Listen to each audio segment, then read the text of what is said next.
Hello नमस्कार साथियों, welcome to royal study. दोस्तों, आरपीएफ कांस्टेबल 2025 के स्पेशल एग्जाम का नेक्स्ट एनालिसिस आपके लिए लेकर आ चुके हैं और आज ही 5 मार्च 2025 हम सेकंड शिफ्ट का एनालिसिस कवर करेंगे। 100% ऑथेंटिक और रियल क्वेश्चंस जो आपके एग्जाम में पूछे गए हैं वो इस वीडियो में कवर करेंगे। सो आप सभी से रिक्वेस्ट है कि वीडियो को लास्ट तक जरूर से देखिएगा और चैनल को सब्सक्राइब नहीं किया है तो सब्सक्राइब भी करके बेल आइकन को ऑल पर सेलेक्ट आप कर लीजिएगा। गाइस, अगर आपका आगे आने वाले दिनों में एग्जाम है तो आप हमें डिस्क्रिप्शन में जो फर्स्ट लिंक डली हुई है जहां पर लिखा है आपकी एग्जाम कब है, यहां से डायरेक्टली हमें आप बता सकते हैं कि आपकी एग्जाम किस दिन किस शिफ्ट में है। क्लियर है? इस गूगल फॉर्म को आप फिल करके बता सकते हैं कि किस दिन आपका एग्जाम है ताकि हम आपकी ज़्यादा से ज़्यादा मदद कर पाएँ। तो आप सभी को ये फॉर्म जरूर से फिल आउट करना है ना। आइए स्टार्ट करते हैं आज के हमारे इस वीडियो को। हमारे पहले प्रश्न से जीके जीएस करंट अफेयर का पहला क्वेश्चन आज पूछा गया है। प्रतिभा पाटिल जो है भारत की राष्ट्रपति कब बनी थी, ये आपसे क्वेश्चन बना है। तो प्रतिभा पाटिल जो भारत की राष्ट्रपति बनी थी ये 2007 में। तारीख भी अगर पूछी गई है तो 25 जुलाई 2007 आपका करेक्ट आंसर रहेगा। भारत की 12वीं राष्ट्रपति थी ये प्रतिभा देवी सिंह पाटिल, है ना। कब से कब तक? तो 25 जुलाई 2007 से 25 जुलाई 2012 तक ये भारत के राष्ट्रपति रही थी। प्रणब मुखर्जी के बाद प्रतिभा देवी सिंह पाटिल 25 जुलाई 2007 को भारत की राष्ट्रपति बनी थी, है ना। और भारत की पहली महिला राष्ट्रपति थी, याद रखिएगा, भारत की पहली महिला राष्ट्रपति थी। मोस्ट इंपोर्टेंट पॉइंट है, आपके एग्जाम पॉइंट ऑफ व्यू से ये बनता है कई बार क्वेश्चन आपका कि भारत की पहली महिला राष्ट्रपति कौन थी। दूसरी महिला राष्ट्रपति कमेंट में कमेंट करके बताइएगा कि भारत की दूसरी महिला राष्ट्रपति कौन है। आई थिंक आप सभी को पता ही है ना, तो जरूर से बताइएगा कमेंट में। उनके राष्ट्रपति बनने से पहले उन्होंने 2004 से 7 तक राजस्थान के राज्यपाल के रूप में भी काम किया है। और प्रतिभा देवी सिंह पाटिल, इनका जन्म 19 दिसंबर 1934 को एक भारतीय राजनीतिज्ञ और वकील हैं ये, और जिन्होंने 2007 से 12 तक भारत के 12वें राष्ट्रपति के रूप में काम किया है। ये आपको याद रखना है, 7 से 12 5 साल तक ये राष्ट्रपति के रूप में इन्होंने काम किया है, 2007 से 12 तक। क्लियर है? इनका जो जन्म है भारत में महाराष्ट्र जो है यहाँ के जलगांव जिले के मुक्ताईनगर, है ना, तालुका के नंदगांव जो गांव है इसमें हुआ था। तो आप ये भी देख सकते हैं। अगला जो क्वेश्चन पूछा गया है ये राष्ट्रीय महिला आयोग एनसीडब्ल्यू से बना है, नेशनल कमीशन फॉर वुमेन, है ना। तो राष्ट्रीय महिला आयोग नेशनल कमीशन फॉर वुमेन, इसकी जो वर्तमान में अध्यक्ष है ये कौन है? अभी हाल ही में इसके अध्यक्ष बनी है विजया किशोर रहाटकर, है ना। तो आपका करेक्ट आंसर ये हो जाएगा विजया किशोर रहाटकर। विजया किशोर रहाटकर जो है इनको राष्ट्रीय महिला आयोग एनसीडब्ल्यू की 9वीं अध्यक्ष चुना गया है या नियुक्त किया गया है। राष्ट्रीय महिला आयोग की बात करें, भारत सरकार का एक विधायी निकाय है ये, जिसे महिलाओं से संबंधित सभी नीतिगत मुद्दों पर सरकार को सलाह देने का काम सौंपा गया है। ये जो है 31 जनवरी 1992 को भारतीय संविधान के तहत बनाया गया था, जैसा कि 1990 के राष्ट्रीय महिला आयोग अधिनियम द्वारा निर्दिष्ट किया गया था। जयंती जो पटनायक है ये आयोग की पहली अध्यक्ष थी। अगर क्वेश्चन बने कि राष्ट्रीय महिला आयोग की पहली अध्यक्ष कौन थी, अभी हाल ही में एसएससी जीडी में आई थिंक क्वेश्चन आपका बना था, तो जयंती पटनायक आपका करेक्ट आंसर हो जाएगा। एनसीडब्ल्यू का मिशन क्या है? तो एनसीडब्ल्यू का मिशन भारत में महिलाओं के अधिकारों की वकालत करना और उनके मुद्दों और चिंताओं को आवाज देना है। एनसीडब्ल्यू एक वैधानिक निकाय है जिससे महिलाओं के अधिकारों की उन्नति की दिशा में काम करने का अधिकार है और इसके कार्य में महिलाओं के लिए प्रदान किए गए संवैधानिक और कानूनी सुरक्षा उपायों की समीक्षा करना भी बेसिकली शामिल है। अगले क्वेश्चन की ओर आगे बढ़ते हैं। ये हमारी आरपीएफ कांस्टेबल की स्पेशल टेस्ट सीरीज है गाइस। सिर्फ 49 रुपीज़ के प्राइस पर अभी आपको इसमें मिल जाएगी। पहले 79 इसकी प्राइस थी, तो ये हमने कम करके सिर्फ 49 रुपीज़ इसकी प्राइस रखी है। अगर अभी तक आपने इनरोल नहीं किया है तो बेस्ट रहेगी आपके एग्जाम के लिए। जो भी लोग एग्जाम अभी देने वाले हैं, जिनका एग्जाम अभी बचा हुआ है, उनके लिए हम लास्ट टाइम यही सजेशन देना चाहेंगे कि जिन्होंने अभी तक इनरोल नहीं किया है उनके लिए ये बेस्ट रहेगी, क्योंकि एग्जाम जो पैटर्न है उसके अकॉर्डिंग है सारा का सारा कंटेंट, अप टू डेटेड है पूरा का पूरा और एग्जाम ओरिएंटेड है पूरी की पूरी टेस्ट सीरीज। जो टॉपिक आपकी एग्जाम में लगातार पूछे जा रहे हैं सारे इसमें डले हैं। मैथ्स रीजनिंग पूरी की पूरी डली है टॉपिक वाइज के फॉर्मेट में। तो जो टॉपिक में आपको दिक्कत आ रही है ना उस टॉपिक की वहां पर जाकर अच्छे से प्रैक्टिस कर सकते हैं। डिटेल्ड सॉल्यूशन भी आपको वहां पर मिल जाएगा, जहां से आप अच्छे से सारी चीज़ों को कवर भी कर सकते हैं, है ना। इसके अलावा पीडीएफ भी है यहाँ पर। स्टडी मटेरियल में आपको काफ़ी सारा डेटा यहाँ पर मिल जाएगा। करीबन आपको 700 से 800 समथिंग यहाँ पर कंटेंट मिलेगा पूरा, है ना। यहाँ पर टेस्ट और पीडीएफ काफ़ी ज़्यादा मात्रा में, क्योंकि आप सभी को यही चीज़ें ज़्यादा ज़रूरत रहती है इन चीज़ों की। है ना, सबसे ज़्यादा। तो इनको हमने खासकर आपके लिए प्रिपेयर किया है, तो एक बार जाकर डेमो देख लीजिएगा और कंटेंट देख लीजिएगा कितना शानदार है, कितना बढ़िया है ना। सिर्फ 49 रुपीज़, कोई मायने नहीं देती, इतनी कम प्राइस, है ना। और ये सभी जो कम प्राइस करिए, ये सभी आप लोगों की जो स्पेशल जो कहने के बाद चीज़ें हुई है ना, तो उसके कारण हमने कम प्राइस कर दी है। तो आप सभी थोड़ा सा जाकर चेकआउट कर लीजिएगा अगर आप चाहें तो, अदरवाइज आप नहीं चाहते तो कोई बात नहीं, ये नंबर है, कोई डाउट है, कुछ क्वेरीज है तो कांटेक्ट भी कर सकते हैं। ये हमारी और भी अवेलेबल है, आरआरबी एनटीपीसी की है, ये जो लोग एनटीपीसी की तैयारी कर रहे हैं उनके लिए बेस्ट है। ये आरआरबी ग्रुप डी वालों के लिए स्पेशल है, और ये एसएससी सीजीएल, एसएससी सीएचएसएल की है, और ये एमटीएस की है स्पेशल 2025 के लिए। और जो लोग तैयारी कर रहे हैं उनके लिए बेस्ट है गाइस, सिर्फ 79 में ये वाली आपको मिल जाएगी, है ना। और अगर अभी तक आपने स्टार्ट नहीं किया है इनसे लगाना, तो लगाना स्टार्ट कर दीजिएगा। इसी के अकॉर्डिंग आपका जो पूरा का पूरा पैटर्न है वो लेटेस्ट पैटर्न पर बेस्ड है ये, तो जाकर चेकआउट करिएगा। और सारे इंपॉर्टेंट टॉपिक भी यहाँ पर आपको मिल जाएंगे। ये मध्य प्रदेश एग्जाम के लिए स्पेशली जो आपकी आगामी एग्जाम होगी ना, उनके लिए बेस्ट रहेगी, तो आप एक बार जाकर भी चेकआउट कर सकते हैं। चलिए अगला क्वेश्चन की ओर आगे बढ़ते हैं। हमारा नेक्स्ट जो क्वेश्चन पूछा गया है ये आरबीआई से बना है। आरबीआई से लगातार क्वेश्चन बन रहे हैं। आज आपका जो रेट है एसएलआर, सीआरआर, इनसे क्वेश्चन आपका ना बनकर आज क्वेश्चन बना है आरबीआई की गवर्नर से। 2024 के अनुसार भारतीय रिजर्व बैंक आरबीआई के गवर्नर कौन है। अब देखिए गाइस, ये जो क्वेश्चन है ये आपको ऑप्शंस के अकॉर्डिंग क्लिक करना था, क्या क्या किस हिसाब से ऑप्शंस मिले थे, क्लियर है। यहाँ पर अगर इस तरह से क्वेश्चन दे रखा होगा ना, तो ये संजय मल्होत्रा का नाम नहीं दिया होगा तो शक्तिकांत दास रहेगा, शक्तिकांत दास का नाम नहीं दिया होगा तो संजय मल्होत्रा हो जाएगा, क्योंकि ये भी 2024 में ही अपॉइंट हुए हैं 11 दिसंबर को, है ना। तो अब देखना होगा ये कि इनमें दोनों में से ऑप्शन में आपको क्या मिला था, उसी के ऊपर क्लिक किया जा सकता है और वही आपका आंसर रहेगा। तो 2024 के अनुसार भारतीय रिजर्व बैंक के गवर्नर अगर ज़्यादा पॉसिबिलिटी है तो ये शक्तिकांत दास ही रहेंगे, क्योंकि ये दिसंबर में बने हैं लास्ट 2024 के। तो इस हिसाब से संजय मल्होत्रा अगर पूछा जाता तो वो वर्तमान पूछ लेता फिर कि वर्तमान में जो है भारतीय रिजर्व बैंक के गवर्नर कौन है इस हिसाब से, या फिर नए कौन बने हैं अभी हाल ही में। इस तरह से अगर पूछता तो वो संजय मल्होत्रा आता, बाकी इस तरह से पूछे है तो फिर शक्तिकांत दास की ही ज़्यादा चांसेस है कि वही आपका पूछा गया होगा। तो संजय मल्होत्रा 11 दिसंबर 2024 से भारतीय रिजर्व बैंक के 26वें गवर्नर जनरल है। ये क्रम स्पेशली याद रखिएगा, क्योंकि भैया हाल ही में आपका किसका पूछा था, चीफ जस्टिस का पूछा था कि चीफ जस्टिस जो बने संजीव खन्ना ये कौन से नंबर के हैं। तो इनकी नाम राशि सेम सेम है ना, देखिए ये संजय और संजीव इस तरह से। तो आप थोड़ा सा याद रखने में भी ट्रिक की तरीका रहेगा, आपका आसानी से याद रख सकते हैं। ये 26वें नंबर के हैं, है ना। और चीफ जस्टिस को भी आप अच्छे से याद रखिएगा। और अभी हाल ही में काफ़ी सारे लोग जो है नए अपॉइंट हुए हैं, काफ़ी सारे जो महत्वपूर्ण पद हैं उन पर, तो उनको सभी को आप एक नज़र देख लीजिएगा। सरकार ने भारतीय रिजर्व बैंक आरबीआई के गवर्नर शक्तिकांत दास जो थे इनका कार्यकाल 3 साल के लिए बढ़ा दिया था, दिसंबर 2024 तक इनका कार्यकाल कर दिया था 3 साल बढ़ाकर, है ना। और शक्तिकांत दास जो है ये 11 दिसंबर 2018 को शुरू में 3 साल की अवधि के लिए आरबीआई के जो 25वें गवर्नर थे ये चुने गए थे, बट उसके बाद में 3 साल के लिए इनको एक्सटेंशन दे दिया गया था। इस तरह से चीज़ें थी थोड़ी सी, तो आप देख लीजिएगा। अब ये जो है संजय मल्होत्रा बने 26वें गवर्नर।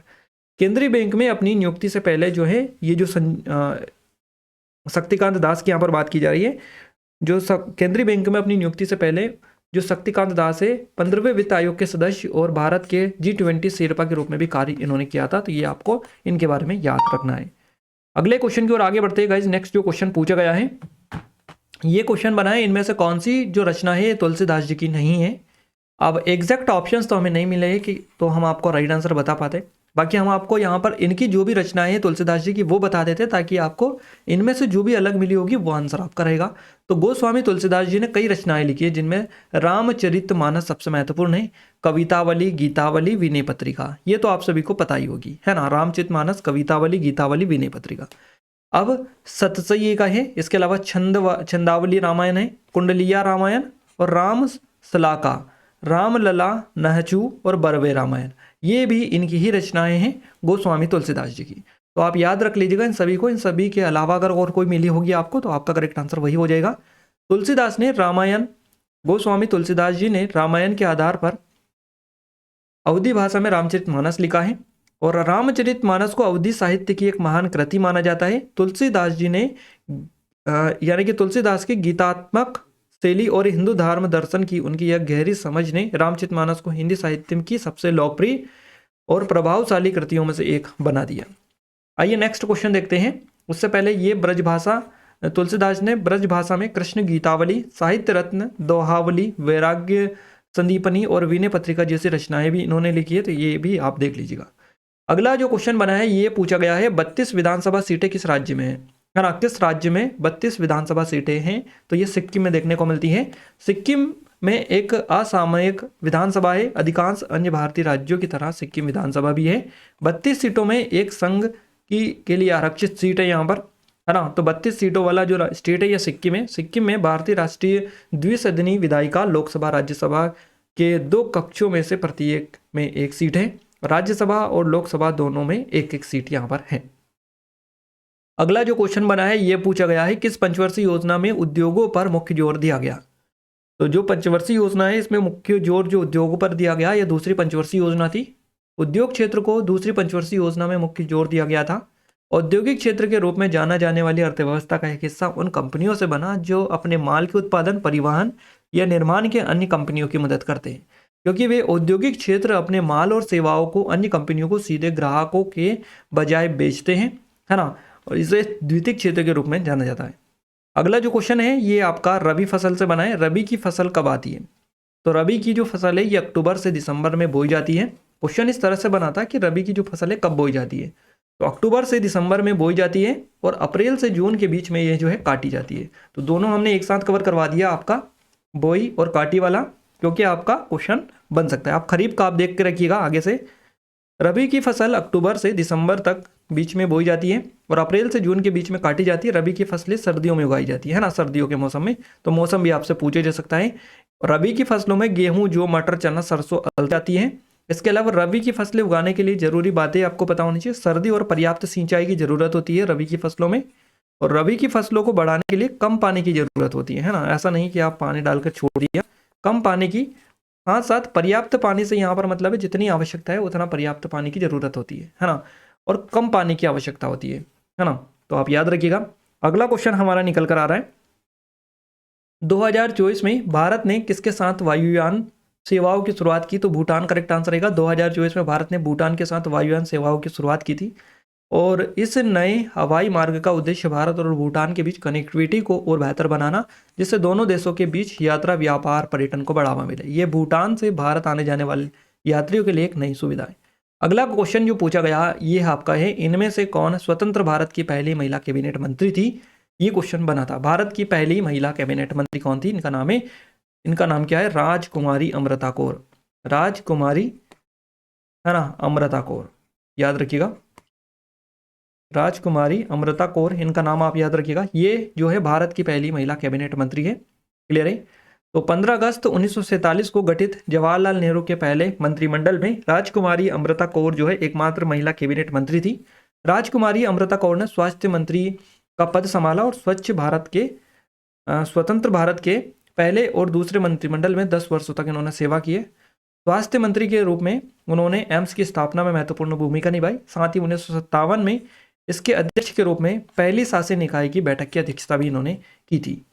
अगला जो क्वेश्चन बना है ये बना है गंगा का मैदान किन दो नदियों के बीच में फैला हुआ है? घग्गर और तिस्ता जो नदियां हैं इन दोनों के बीच में गंगा का मैदान फैला हुआ है। गंगा का मैदान जो घग्गर और तिस्ता नदियों के बीच में स्थित है। मिट्टी, गाद, रेत और बजरी के समायोजन के साथ चतुष्कोणी जलोढ़ की विशेषताएं। हरियाणा, दिल्ली, यूपी, बिहार, झारखंड का कुछ हिस्सा और पश्चिम बंगाल राज्य जो है गंगा के मैदान में स्थित है। ये मैदान उत्तरी मैदान के अधिकांश भाग को कवर करता है, और गंगा का मैदान दिल्ली से कोलकाता, पश्चिम बंगाल तक लगभग 3.7 लाख वर्ग किलोमीटर में फैला हुआ है। अगला क्वेश्चन पूछा गया है चौथी पंचवर्षीय योजना का मुख्य उद्देश्य क्या है? स्थिरता के साथ विकास और आत्मनिर्भरता की प्रगतिशील उपलब्धि, ये उद्देश्य है चौथी पंचवर्षीय योजना का। चौथी पंचवर्षीय योजना के 2 मुख्य उद्देश्य यानी स्थिरता और आत्मनिर्भरता की प्रगतिशील उपलब्धि, याद रखिएगा। इसकी जो अवधि है 1970 से 74 तक इंदिरा गांधी के नेतृत्व में चली थी। ये चौथी पंचवर्षीय योजना के दौरान इंदिरा गांधी सरकार ने 14 प्रमुख जो बैंक थे, भारतीय बैंक, इनका राष्ट्रीयकरण किया था, और भारत में हरित क्रांति ने कृषि को उन्नत इसी में किया था, इसी के दौरान, चौथी पंचवर्षीय योजना के दौरान। अगला क्वेश्चन है ग्लोबल इनोवेशन इंडेक्स 2024 में भारत का स्थान पूछा गया है। कल भी आपसे इनोवेशन इंडेक्स वाला क्वेश्चन बना था कि कौन जारी करता है ना। और आज क्वेश्चन बना है ग्लोबल इनोवेशन इंडेक्स 2024 में भारत की पोजीशन कौन सी है? तो 39 आपका करेक्ट आंसर रहेगा। 39वें स्थान पर भारत इसमें रहा है। ग्लोबल इनोवेशन इंडेक्स 2024 में भारत जो है 39वें स्थान पर 39वें पोजीशन पर बेसिकली रहा है। और ये जो रैंकिंग है, ये रैंकिंग 133 देशों के बीच मिली है। और साल 2023 में भारत जो है 40वें स्थान पर था। ये भी आपको याद रखना है। ये सूचकांक जो है दुनिया की अर्थव्यवस्थाओं को नवाचार क्षमता के आधार पर रैंक करता है। और ये सूचकांक जो है कॉर्नेल विश्वविद्यालय और इंसिडीज बिजनेस स्कूल के सहयोग से विश्व बौद्धिक जो संपदा सूचकांक है, ये बेसिकली इसको तैयार करता है। तो कल यही क्वेश्चन बना था कि ये जो सूचकांक है कौन बनाता है, ये कौन तैयार करता है। ग्लोबल इनोवेशन इंडेक्स GII, तो ये बनाता है विश्व बौद्धिक संपदा संगठन। अगला क्वेश्चन पूछा गया, किस शहर को भारत की सिलिकॉन वैली के रूप में जाना जाता है? तो बेंगलुरु करेक्ट आंसर आएगा। भारत की सिलिकॉन वैली बेंगलुरु का उपनाम है और इसे इसलिए कहा जाता है क्योंकि बेंगलुरु को सेमीकंडक्टर इंडस्ट्रीज के लिए एक केंद्र के रूप में जाना जाता है। बेंगलुरु कर्नाटक में स्थित है और बेंगलुरु जो है भारत में IT उद्योग का केंद्र है। बेंगलुरु डेक्कन पठार पर आपका देखने को मिलता है या फिर आता है।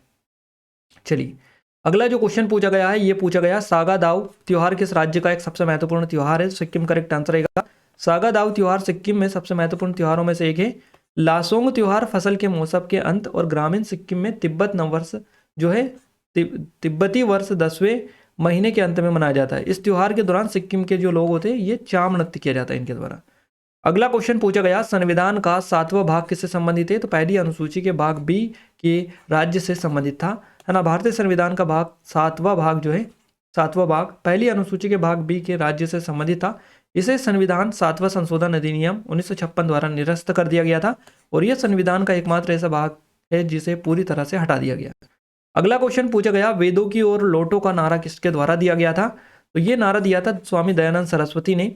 वेदों की ओर लौटो का जो नारा है स्वामी दयानंद सरस्वती ने दिया था। स्वामी दयानंद सरस्वती का जन्म 12 फरवरी को हुआ था 1824 को गुजरात भारत में टंकारा नामक शहर में हुआ था, है ना। और 7 अप्रैल 1875 को बॉम्बे में आर्य समाज की स्थापना का जो श्रेय जाता है ये इनको ही जाता है, स्वामी दयानंद सरस्वती को। अगला क्वेश्चन पूछा है, पुलिकट झील किस राज्य में स्थित है? भारत के किस राज्य में है? तो ये आंध्र प्रदेश में देखने को मिलती है पुलिकट झील। पुलिकट झील चिल्का झील के बाद भारत की दूसरी सबसे बड़ी खारे पानी की झील है, आंध्र प्रदेश राज्य में स्थित है। और ये आंध्र प्रदेश का जो दक्षिण पूर्वी भाग है तमिलनाडु राज्य से निकटवर्ती हिस्से में ये बेसिकली फैली हुई है। अगला क्वेश्चन पूछा है, इंडस एक्स, है ना, इंडस एक्स शिखर सम्मेलन 2024 में ये हुआ था 20 से 21 फरवरी 2024 को नई दिल्ली में आयोजित किया गया था। तो कौन कौन देश इसमें शामिल हुए थे? इस तरह से क्वेश्चन बना था आपका, है ना। तो भारत और संयुक्त राज्य जो अमेरिका है इनके बीच में ये हुआ था। इंडस एक्स इसका नाम था शिखर सम्मेलन। रक्षा नवाचार में भारत और संयुक्त राज्य अमेरिका के बीच एक संयुक्त प्रयास 20-21 फरवरी 2024 को नई दिल्ली में यह शुरू हो गया था। अगला क्वेश्चन पूछा गया, आपका भारत का कौन सा राज्य जो है कपास का अग्रणी उत्पादक है? तो ये आपका गुजरात है। कपास एक प्रकार का सेल्यूलोज फाइबर है। कपास के कुछ महत्वपूर्ण स्रोतों में गोसिपियम हर्बेसम, है ना, और इसके अलावा गोसिपियम अर्बोरम और इसके अलावा सीट द्वीप कॉटन ये शामिल हैं कपास के कुछ महत्वपूर्ण स्रोतों में। तो कपास के कई उपयोग है जैसे मछली पकड़ने का जाल, जिल्द, cotton paper, cotton filter, tent आदि, याद रखिएगा। अगला क्वेश्चन पूछा गया, गांधी इरविन समझौतों को और किस नाम से जाना जाता है, किस रूप में जाना जाता है? दिल्ली समझौता इसको कहा जाता है। 25 जनवरी 1931 को कांग्रेस कार्य समिति के सदस्यों को रिहा कर दिया गया। गांधी जी और लॉर्ड वायसराय, है वायसराय लॉर्ड इरविन के बीच में चर्चा शुरू हुई। इन चर्चाओं के परिणाम स्वरूप वायसराय और गांधी जी के बीच एक समझौते पर हस्ताक्षर किए गए थे। अगला क्वेश्चन पूछा गया है, सितंबर 2024 लोकतंत्र की 7वीं वर्षगांठ किस देश में मनाई गई? इस तरह से क्वेश्चन था। और नेक्स्ट जो क्वेश्चन बना है ये पूछा गया, एथलीट तेजस सिरसे इन्होंने 13.41 सेकंड का राष्ट्रीय रिकॉर्ड किसमें बनाया? तो 110 मीटर बाधा दौड़ में बनाया इन्होंने, याद रखिएगा। 110 मीटर बाधा दौड़ में 13.41 सेकंड का राष्ट्रीय रिकॉर्ड बनाया इन्होंने, तेजस सिरसे इनका नाम है। मीरा मास प्रतियोगिता में 60 मीटर बाधा दौड़ में नया राष्ट्रीय रिकॉर्ड इन्होंने बढ़ाया और रजत पदक इन्होंने बेसिकली यहाँ पर जीता है। अगला क्वेश्चन बना है, 1857 की क्रांति में लुधियाना से किसने नेतृत्व किया था? इस तरह से पंजाब से किसने नेतृत्व किया था? कोई इस तरह से भी बता रहे थे, तो आप देख लीजिएगा क्या क्वेश्चन था एग्जैक्ट। RTGS से क्वेश्चन आपका बना है, NEFT से क्वेश्चन बना है। तो RTGS का फुल फॉर्म होता है रियल टाइम ग्रोस सेटलमेंट, है ना, तो याद रखिएगा। और NEFT क्या होता है? National electronic fund transfer.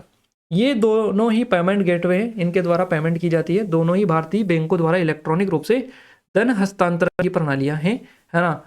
याद रखिएगा, आरटीजीएस और एनईएफटी ये बैंकों के द्वारा इलेक्ट्रॉनिक रूप से धन हस्तांतरण की प्रणालियां हैं, इस्तेमाल की जाती है बैंकों के द्वारा। तो आरटीजीएस का इस्तेमाल बड़े लेन देन है ना 2 लाख रुपए से ऊपर के लिए किया जाता है, जबकि जो एनईएफटी है इसका उपयोग किया जाता है छोटे और सामान्य लेन देन के लिए। तो आपको याद रखना है आरटीजीएस और एनईएफटी। आरटीजीएस कब किया जाता है? आरटीजीएस जब किया जाता है जब जो राशि आप लेन देन कर रहे हैं वो 2 लाख रुपए से अधिक है ना, तो आपको आरटीजीएस करना है, और कम है तो उससे एनईएफटी से काम आपका चल जाएगा, है ना। तो इस हिसाब से थोड़ा सा आप याद रखिएगा। और इसके अलावा 1998 का संशोधन आपसे पूछा गया था कोई सा, तो 1998 संशोधन भारत के संविधान में 65वां संशोधन था, जो समान रोजगार अवसर और समान वेतन की दिशा में एक कदम था। इसमें कर्मचारियों के लिए बेहतर अधिकार सुनिश्चित करने के लिए विभिन्न प्रावधानों में बदलाव किए गए थे। और 1992 वाला संशोधन भी पूछा गया था, जो कि एग्जैक्ट क्वेश्चन नहीं मिला है, बस इतना ही बताया उन्होंने, जिन्होंने बताया है कि इतना पूछा गया था। 1952 संशोधन, है ना, इस तरह से बताया हमें। तो 1992 का संविधान संशोधन भारत में 73वां 74वां संविधान संशोधन था। इसमें स्थानीय स्वशासन, पंचायती राज और नगर पालिका के प्रबंधन में सुधार किए गए थे। यह संशोधन ग्राम पंचायतों और नगर निगमों को संवैधानिक दर्जे प्रदान करता है और स्थानीय सुशासन के लिए व्यवस्था बनाता है। इसके अलावा नेक्स्ट जो क्वेश्चन बना यह हड़प्पा सभ्यता से बना था।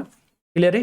हड़प्पा सभ्यता, जिसे सिंधु घाटी सभ्यता भी कहा जाता है, दुनिया की सबसे प्राचीन और विकसित सभ्यताओं में से एक थी ये। इस सभ्यता ईसा से लगभग 3300 से 1300 ईसा पूर्व के बीच प्राचीन भारतीय उपमहाद्वीप में पाई जाती थी।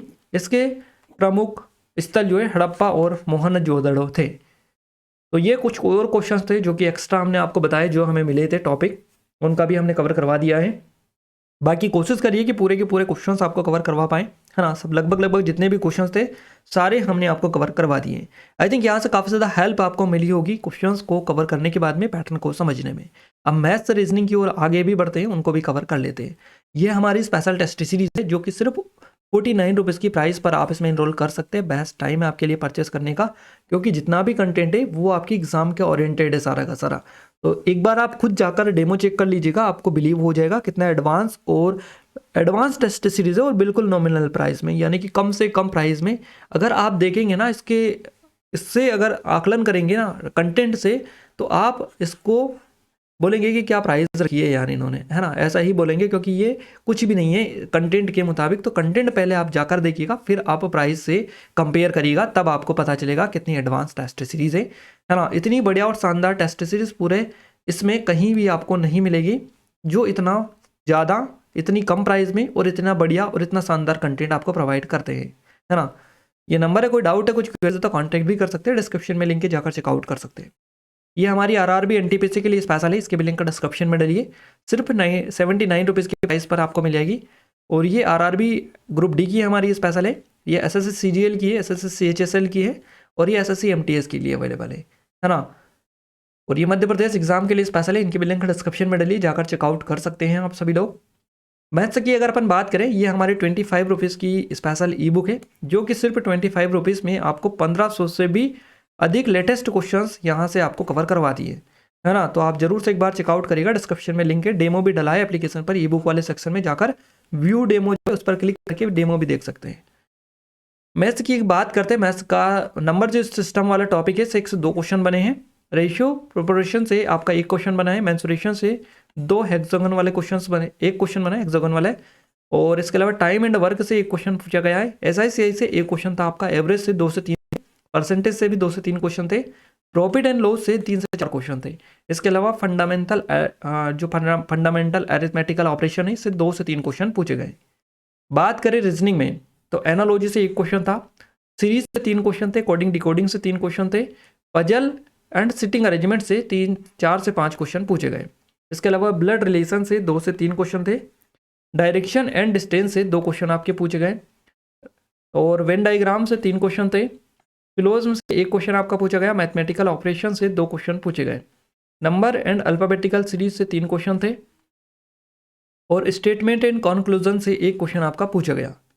इसके अलावा मिरर एवं वाटर इमेज से 2 क्वेश्चन आपके बने हैं, पेपर कटिंग और पेपर फोल्डिंग से 2 क्वेश्चन आपके पूछे गए। क्लियर है? तो ये टॉपिक आपको अच्छे से कवर कर लेना है एग्जाम से पहले, क्योंकि यहीं से आपके एग्जाम में लगातार क्वेश्चन बन रहे हैं जब से एग्जाम स्टार्ट हुई है ना। तो अच्छे से देख कर जाएँ इनको। हमने ये वाले टेस्ट सीरीज में सारे के सारे टॉपिक अपडेट करके रखे हैं, तो आप जाकर अच्छे से इनकी प्रैक्टिस कर लीजिएगा, क्योंकि आपके एग्जाम में सबसे बेस्ट प्रैक्टिस ही होती है। जितनी ज़्यादा प्रैक्टिस उतनी ज़्यादा स्कोर आप कर पाएंगे, है ना। तो प्रैक्टिस जितनी हो सके उतनी करिएगा। सारे के सारे टॉपिक हमने अपडेट करके रखे हैं। बाकी और कोई चीज़ की आपको ज़रूरत हो तो आप ज़रूर बता सकते हैं हमें। जो भी चीज़ें हैं अप टू डेटेड है पूरी की पूरी। और एग्ज़ाम ओरिएंटेड कंटेंट में सबसे बड़ी बात यही है कि एग्ज़ाम ओरिएंटेड कंटेंट आपको कहीं भी नहीं मिलता है, जो हम आपको प्रोवाइड करा रहे हैं बिल्कुल कम से कम प्राइस में, सिर्फ 49 रुपीज़ में, है ना। तो एक बार जाकर जरूर से चेकआउट करिएगा, डिस्क्रिप्शन में लिंक आपको मिलेगी। इनके बारे में ऑलरेडी हम आपको बता ही चुके हैं। और ये स्पेशल ई बुक है, सिर्फ 25 रुपीज़ में 1500 से अधिक क्वेश्चन यहाँ से आपके कवर हो जाएंगे। गाइज अगर आप चाहते हैं कि इन वीडियोस की पीडीएफ प्रॉपर तरीके से आपको मिल पाए तो एप्लीकेशन को डाउनलोड कर लीजिएगा, टेलीग्राम चैनल ग्रुप को ज्वाइन कर लीजिएगा। दोनों की लिंक आपको वीडियो को डिस्क्रिप्शन में मिल जाएगी। चैनल को सब्सक्राइब नहीं किया, सब्सक्राइब करके बेल आइकन को ऑल पर सेलेक्ट कर दीजिएगा, ताकि जो भी नया वीडियो आए सबसे पहले आप सभी के पास में पहुंच पाए। क्लियर है? तो मिलते हैं हमारे नेक्स्ट स्टडी वीडियो में। तब तक लीजिए जय हिंद, वंदे मातरम।